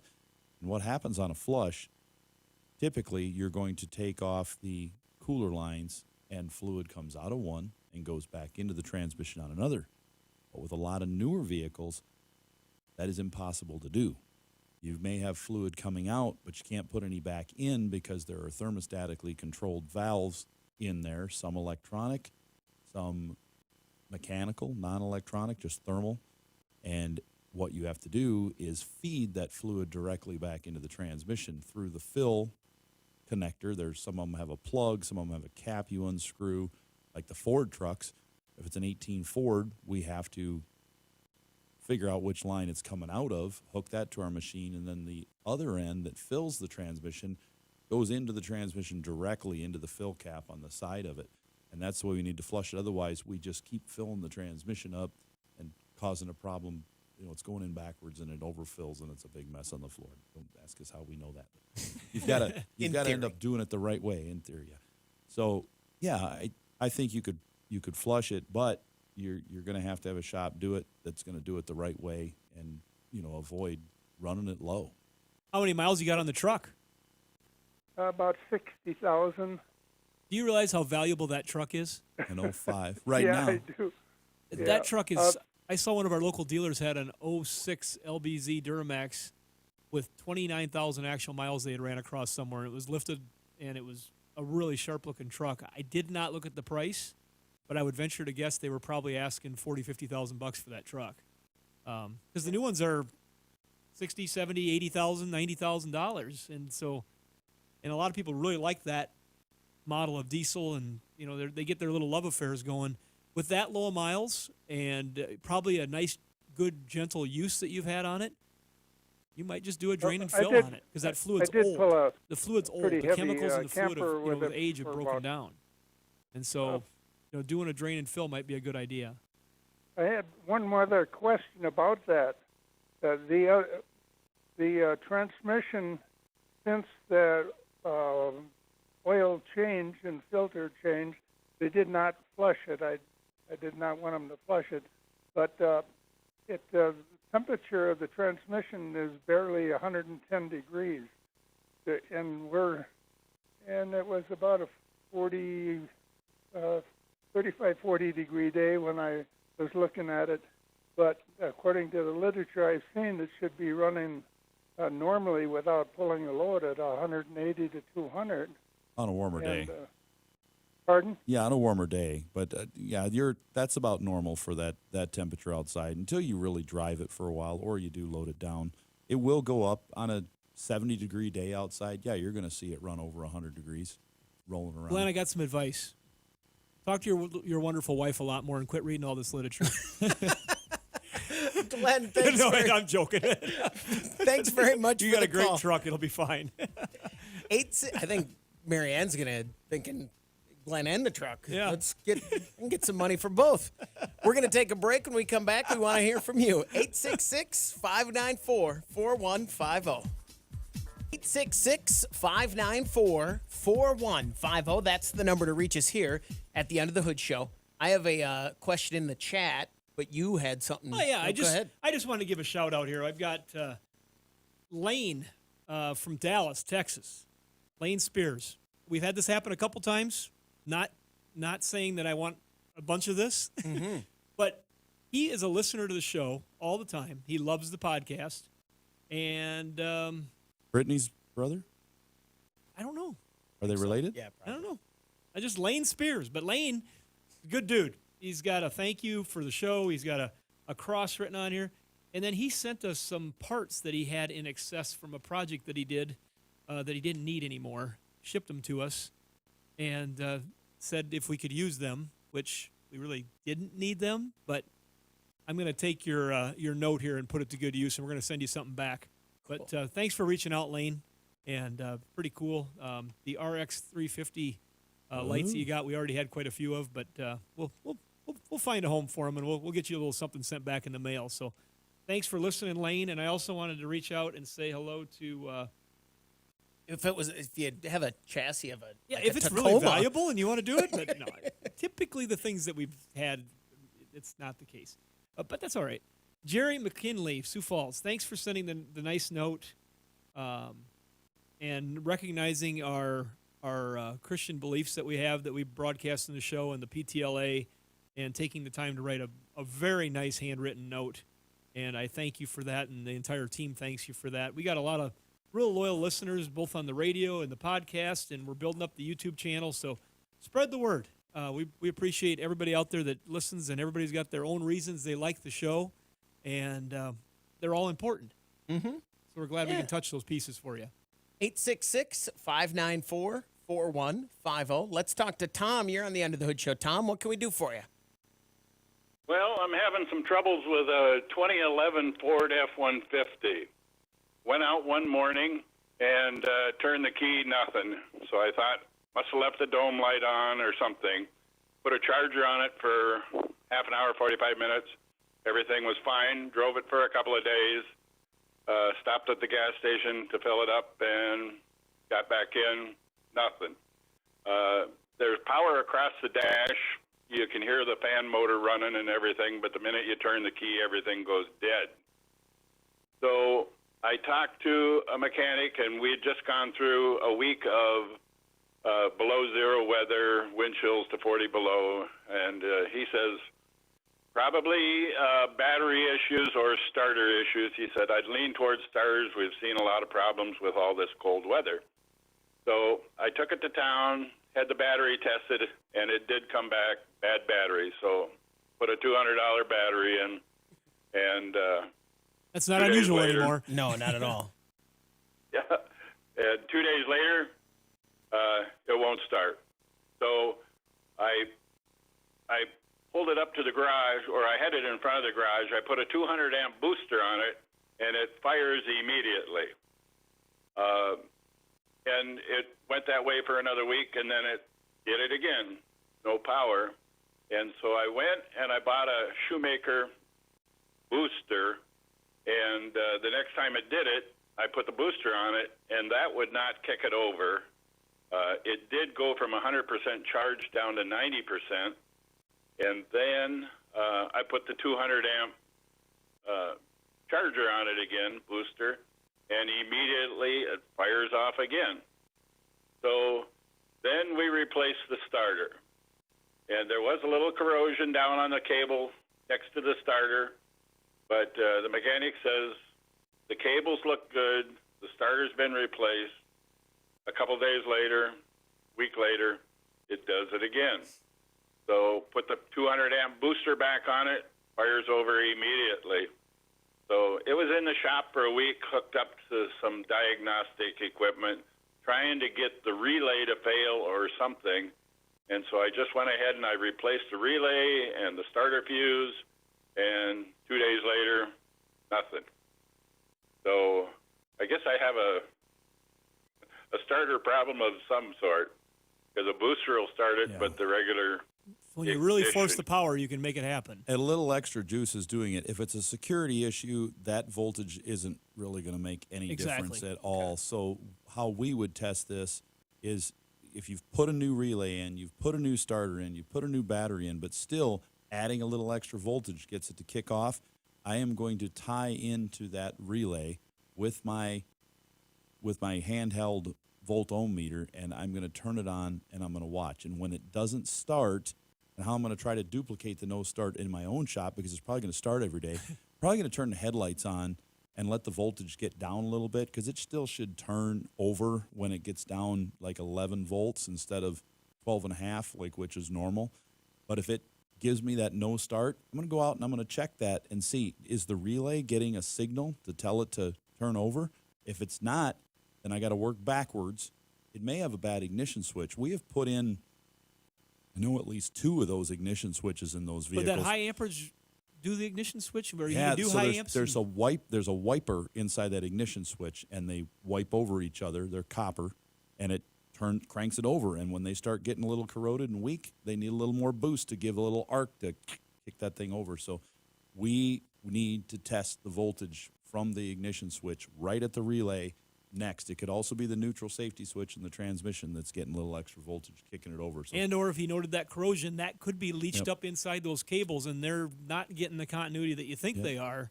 Work with the exactly. Inside those cables could be, even though you can't see it, they should be able to do a continuity test in those cables. Those big cables should have like 0 resistance in them almost. Go back and work with your shop and talk about those things and go from there.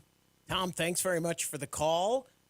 You transmitted your frustrations well and polite, but you could hear it, couldn't you? You could feel the frustration there. I had talked to Tom offline because he's a neighbor, and he also had to get towed off the lake ice fishing because the truck wouldn't start.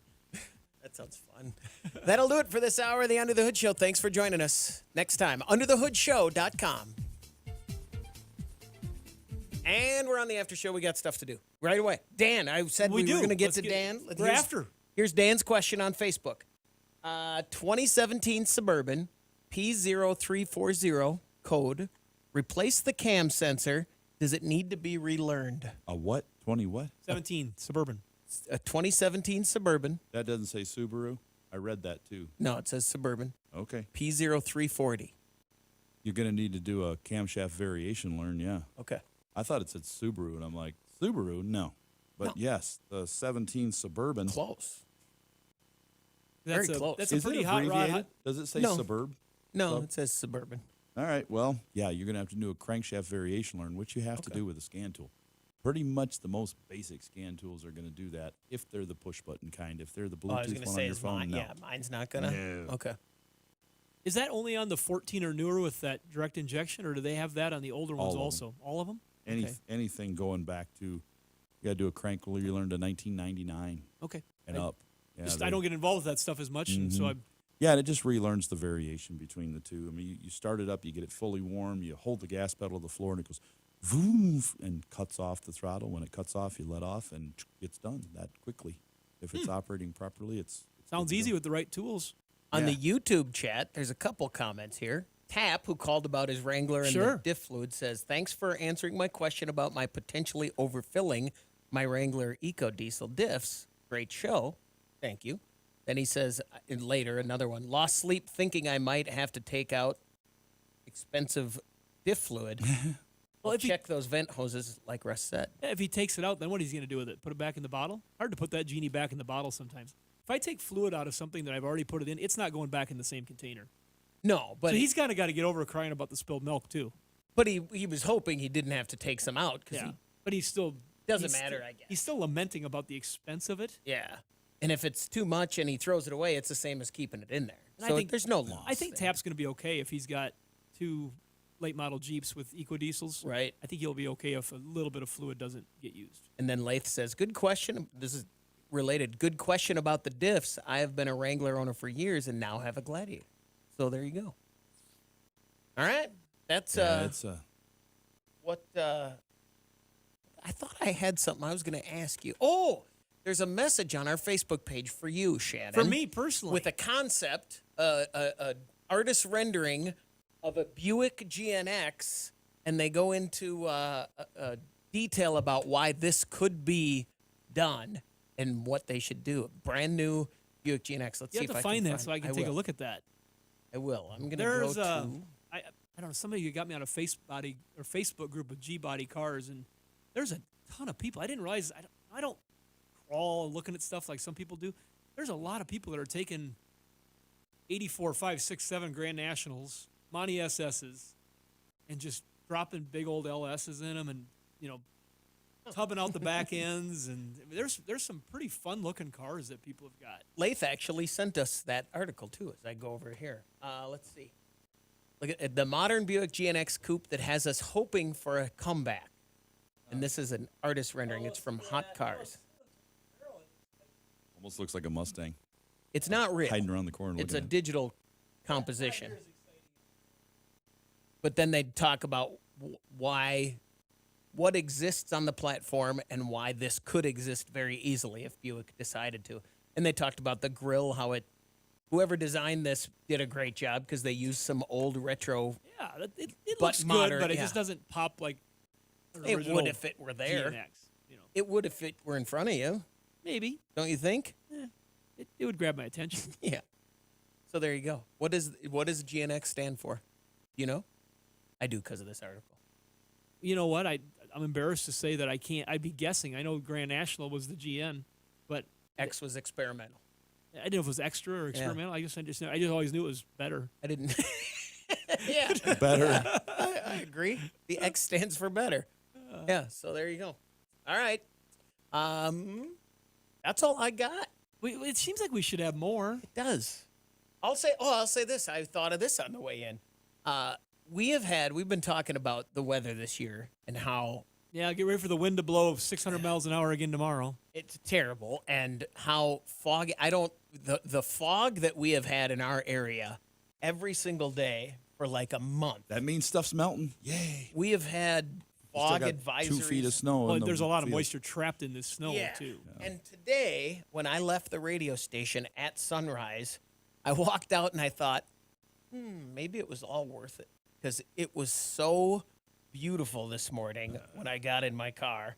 And I was like, oh, because even the drive this morning, my drive Are you over. talking about? Did you have the trees all white frosted like you like a Christmas at the department store? No, not like it's been. We've No, had a that few of them yeah. mornings. They're like, oh, We've had that's pretty. We've had so many of those that you Kind of forget. they You're became numb to 'em common. almost. Yeah. No, I had just the sun just peeking over the horizon. Let me just paint a picture for you with my mouth. There's one spot in my drive, it turns out, where the horizon, it's all the way to the horizon. No trees, no nothing. No windmills? No windmills. So the sun was free to peek out just a little bit, and the road I was on rose. So the shadow of the cars was gigantic. You know how like at sunset when you're standing and your shadow goes 20 feet? The flashing of the shadows of the cars that were on this little rise was noticeable on the other side of the entire horizon and landscape.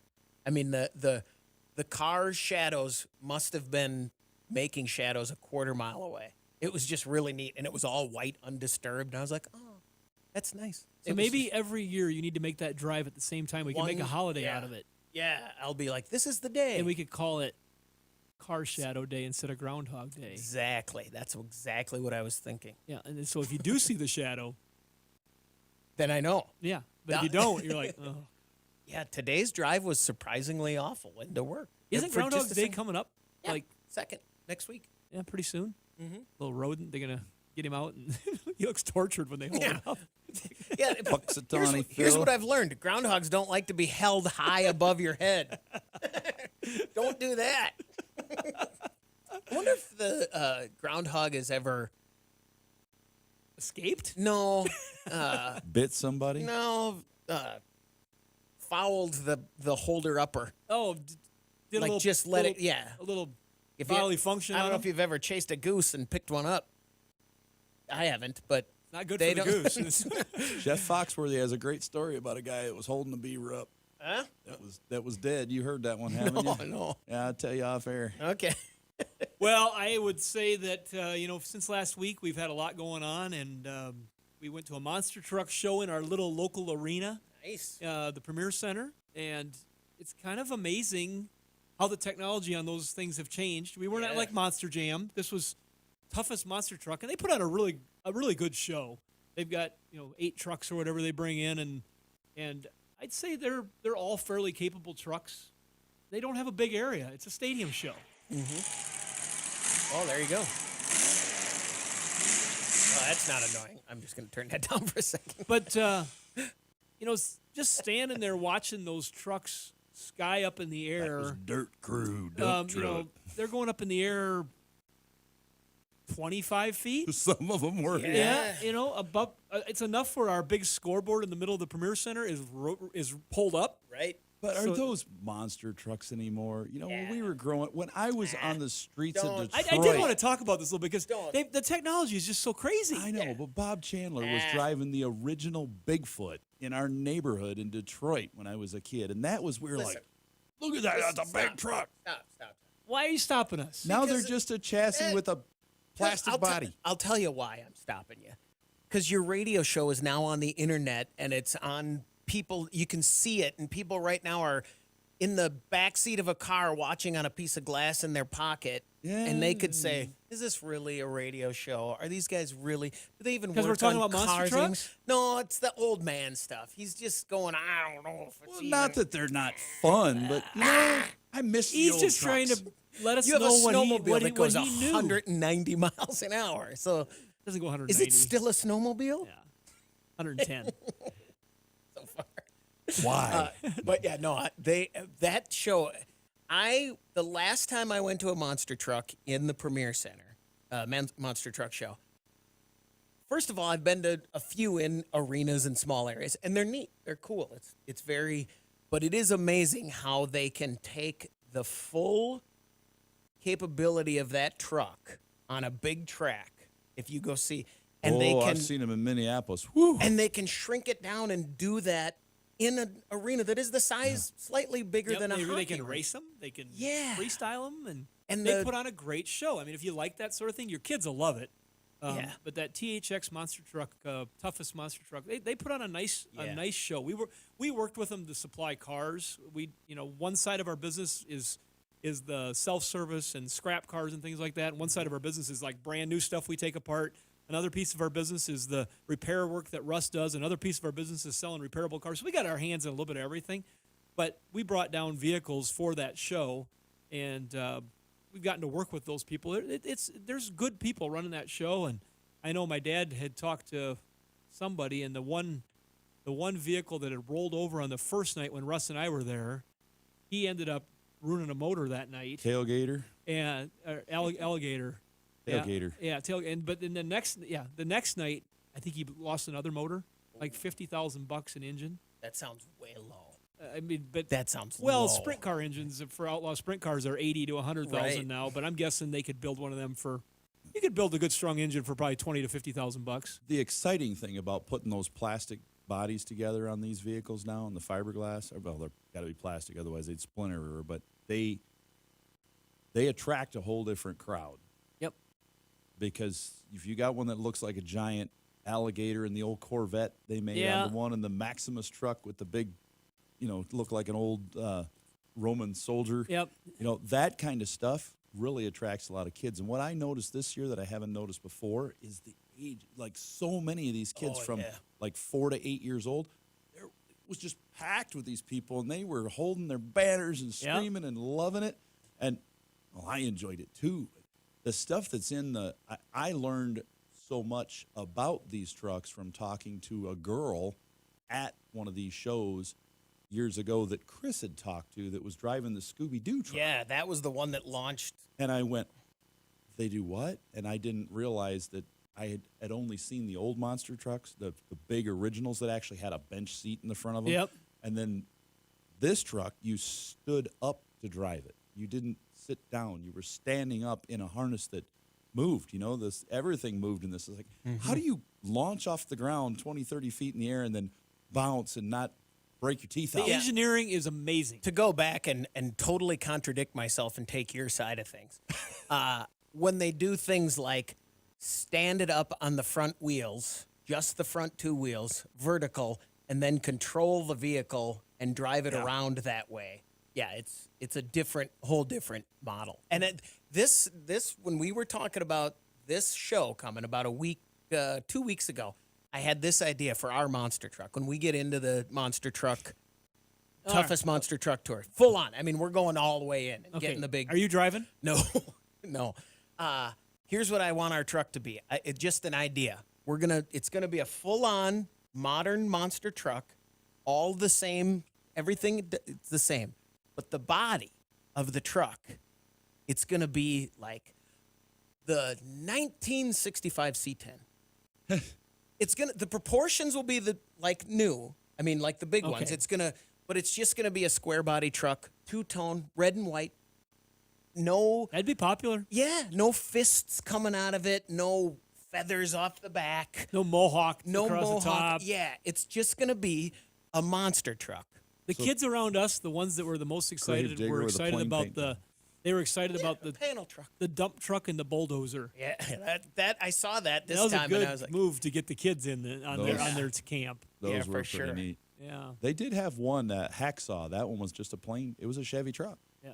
It wasn't really, didn't have a lot of accessories, but it had a lot of paint, but it Yeah. was I remember. Ours is going to have no name on it, no writing. It's just going to be like somebody, hey, honey, who Yeah. blew up the truck? Right, For us exactly. as kids, Now it'll be gigantic, and it'll be I mean, as kids, we literally had Bob Chandler driving around our neighborhood in Livonia with had big wheels. Bigfoot, and it had like 50-inch tires on it, big truck tires that were this, so YouTube people is this wide.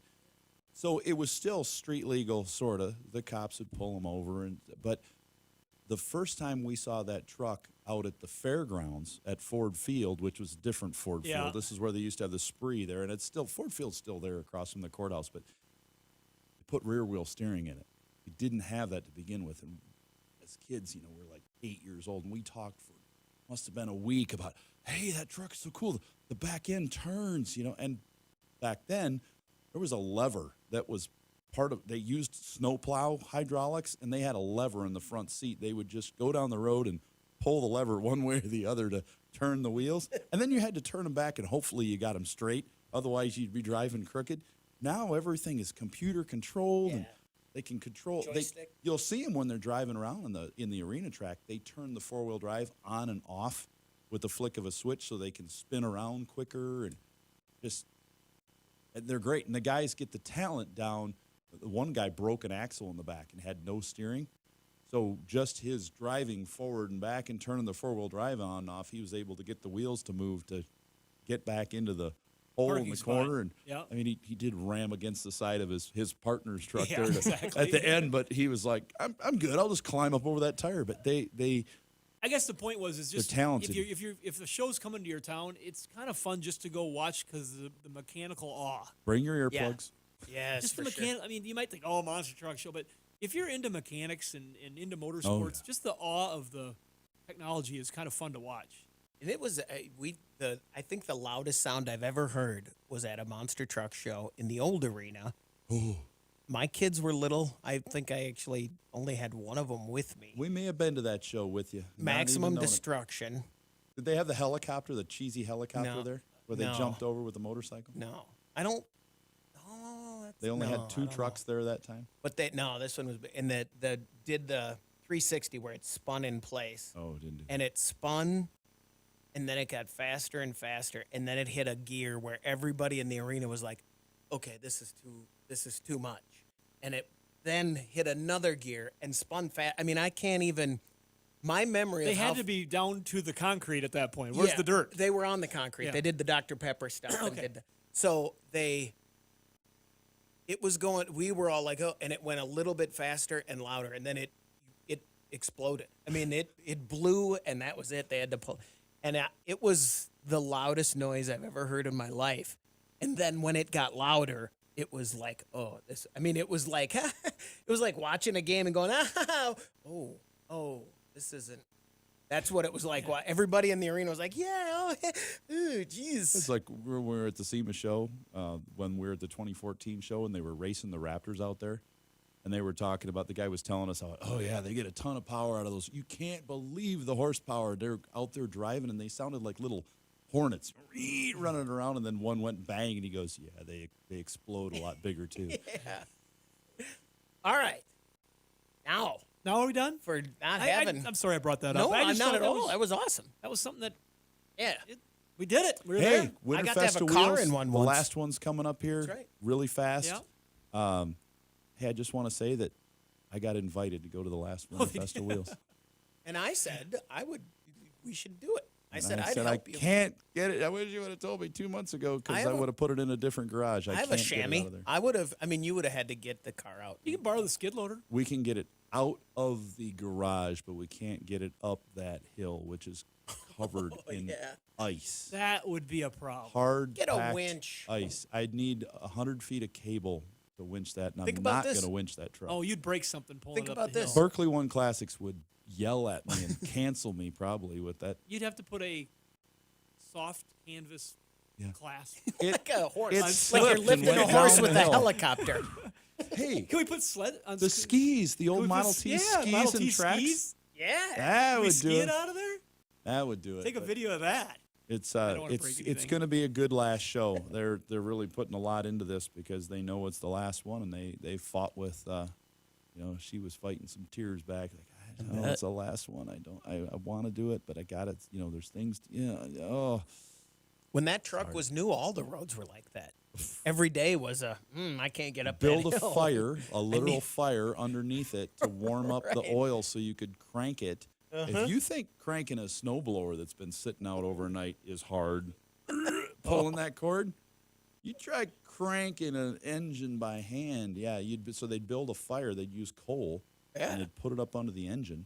No flames, but Yeah. just hot coals right underneath, and they would. My neighbor used to Heat do it up. that in his diesel when he would park We his should post that diesel. article that Motor Market did again on our Under the Hood show page. It's been a while It's since we've been a talked long about time, that. yeah. That's a neat story about the truck and everything else. I think I could link it off our YouTube page. They've Yeah. got a. Oh, yeah. Put it as So linked. in yeah, the- put some content on there because it's just really it's a neat story, and you got such a labor of love in every piece of that truck.